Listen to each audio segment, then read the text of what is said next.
नमस्कार, मैं हरि, आप देख रहे हैं डिजिटल न्यूज झारखंड। आज जानते हैं झारखंड के प्रमुख खबरों के बारे में। इससे पहले छोटी सी निवेदन की वीडियो को एक लाइक अवश्य कर दें। आपका लाइक करना ही हमारा मेहनत का फल होता है। तो चलिए शुरू करते हैं आज की पहली और बड़ी खबर से। हो जाइए तैयार, झारखंड में नौकरियों की झमाझम बारिश होने वाली है। इस महीने से शुरू होगी हजारों पदों की नियुक्ति। दरअसल बता दूं, राज्य सरकार एक बार फिर से नए सिरे से नियुक्ति प्रक्रिया में तेजी ला रही है। इस माह झारखंड कर्मचारी चयन आयोग तथा झारखंड लोक सेवा आयोग के माध्यम से हजारों पदों के लिए नियुक्ति प्रक्रिया शुरू होगी। बता दूं, इनमें से कई पदों के लिए सूचनाएं पहले ही जारी की जा चुकी है, तो कई नए विज्ञापन पे आने वाले हैं। बता दूं, कई पदों के लिए ऑनलाइन आवेदन की प्रक्रिया बुधवार 5 अप्रैल से शुरू होगी। दरअसल आपको बता दूं, राज्य के +2 हाई स्कूलों में स्नातकोत्तर प्रशिक्षित शिक्षकों के लिए 3121 पदों पर नियुक्ति होगी।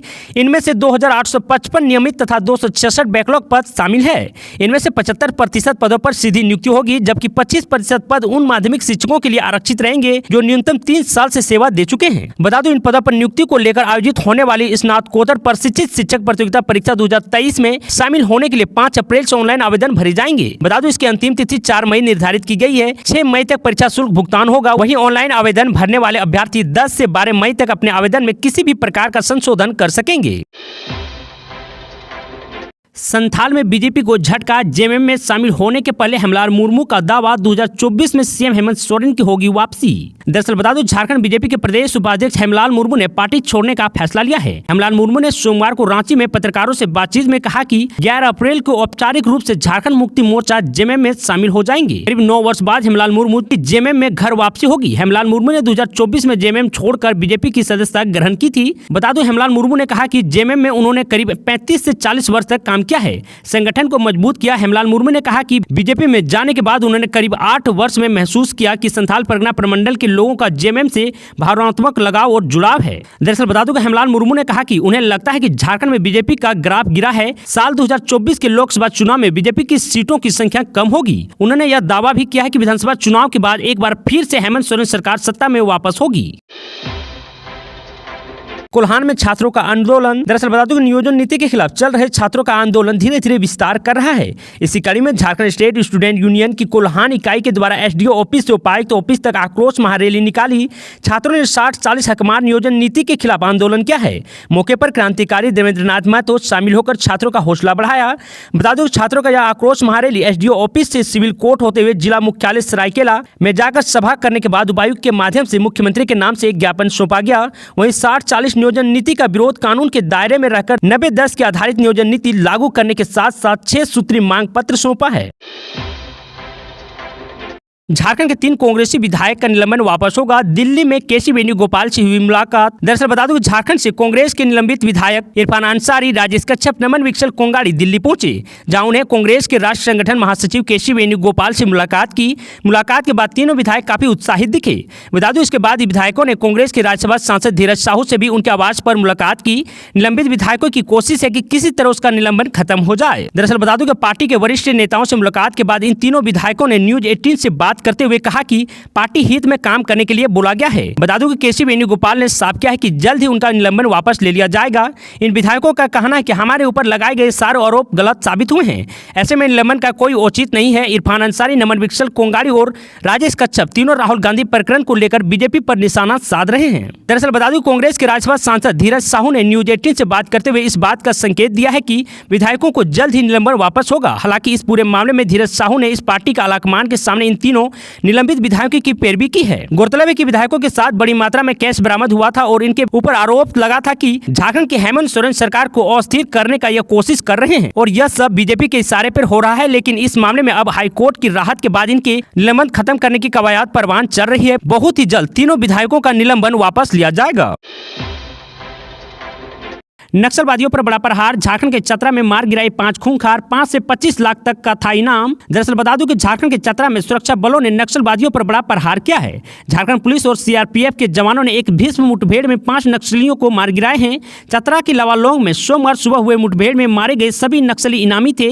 2 पर 25-25 लाख रुपए का इनाम था। बता दूं, उनमें से एक बिहार का और अन्य झारखंड के रहने वाले थे। दरअसल बता दूं, चतरा पुलिस मुठभेड़ में सेक कमांडर गौतम पासवान, अजीत उराव उर्फ चार्ली, सब जोनल कमांडर अमर गंजू, नंदू और संजीत भुइयां शामिल है।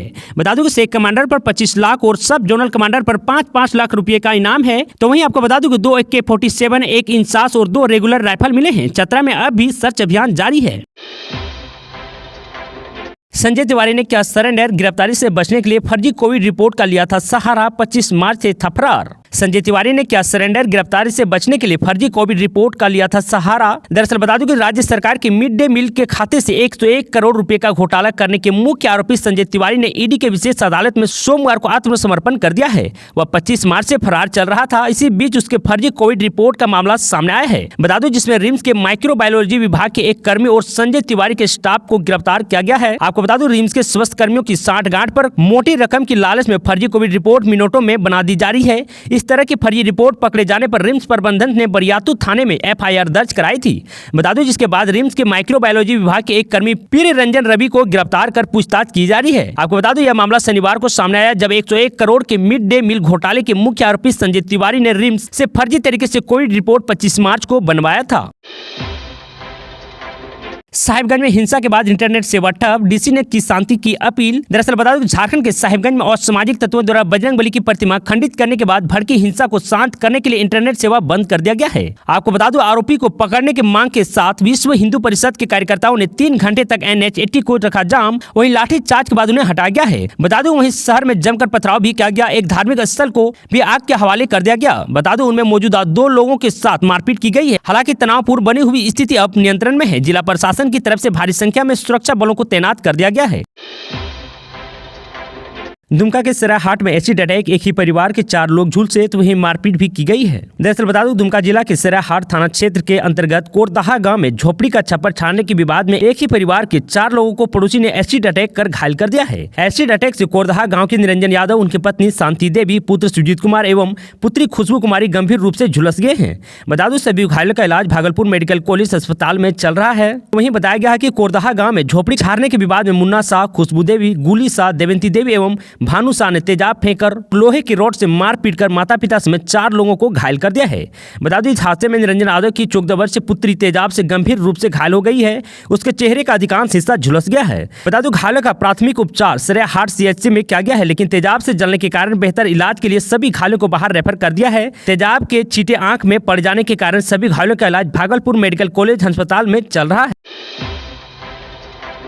अर्जेंट बेसिस पर होगी शिबू सोरेन से जुड़े लोकपाल की सुनवाई। दरअसल बता दूं झामुमो सुप्रीमो सह राज्यसभा सांसद शिबू सोरेन से जुड़े लोकपाल मामले में सुनवाई अर्जेंट बेसिस पर होगी। दिल्ली हाईकोर्ट के जजमेंट में जिक्र है कि मामले की सुनवाई 13 अप्रैल को की जाए। साथ ही इस केस को एडवांस लिस्ट में रखते हुए 1 नंबर पर रखकर सुना जाए। दरअसल बता दूं लोकपाल मामले में 29 मार्च को दिल्ली हाईकोर्ट में सुनवाई हुई थी। इस दौरान शिबू सोरेन की तरफ से कपिल सिब्बल ने पक्ष रखा था। उन्होंने इस मामले में सुनवाई रद्द करने की मांग की थी, जबकि लोकपाल की तरफ से सॉलिसिटर जनरल तुषार मेहता ने पक्ष रखते हुए कहा था कि पूरे मामले में पिटीशन शिबू सोरेन के पक्ष में अंतिम राहत दी गई थी। ऐसे में अब मामले में अर्जेंसी बेसिस पे सुनवाई हो।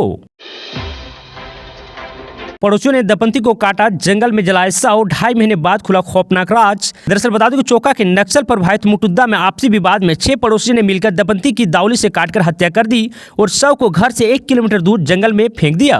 बता दूं कि 2.5 महीने बाद रविवार को पुलिस ने जंगल से नर कंकाल बरामद किया है। फिलहाल पुलिस हत्यारों की तलाश कर रही है। आपको बता दूं मृतक एतवारी देवी के भाई सनातन मुंडा ने रविवार को चोका थाना पहुंचकर पुलिस को अपने बहनोई सोमा मुंडा व बहन की हत्या होने की जानकारी पुलिस को दी, जिसके बाद थाना प्रभारी धर्मराज कुमार ने सशस्त्र बलों के साथ मुटुद्दा गांव से 1 किलोमीटर दूर जंगल से दंपति का नर कंकाल बरामद किया है।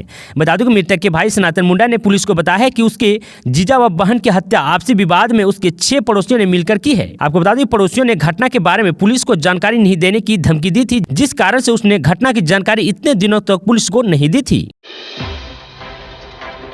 टीन प्लेट के विस्तार से 1000 लोगों को मिलेगा प्रत्यक्ष रोजगार, जमशेदपुर में बोले सीएम हेमंत सोरेन। दरअसल बता दूं झारखंड के मुख्यमंत्री हेमंत सोरेन आज जमशेदपुर में थे।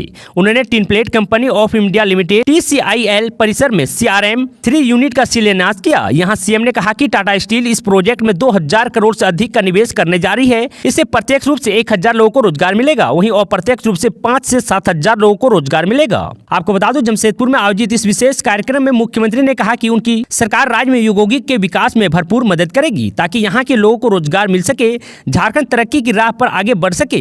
बता दूं टिन प्लेट की ओर से इस प्रोजेक्ट में 2254 करोड़ रुपए का निवेश किया जाएगा।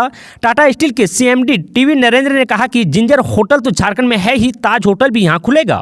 तो वही सीएम हेमंत सोरेन ने सोमवार को कहा कि राज्य में जितने भी औद्योगिक घराने हैं उनके संपर्क में लगातार बने रहते हैं, राज्य में औद्योगिक विकास के लिए काम करते हैं। बता दूं उन्होंने कहा कि रांची में टाटा कैंसर हॉस्पिटल बनकर तैयार है, बहुत ही जल्द इसका उद्घाटन होगा और राज्य की जनता को उसका लाभ मिल सकेगा। आज के लिए इतना ही, मिलते हैं अगले वीडियो में, तब तक के लिए जय हिंद, जय भारत, धन्यवाद।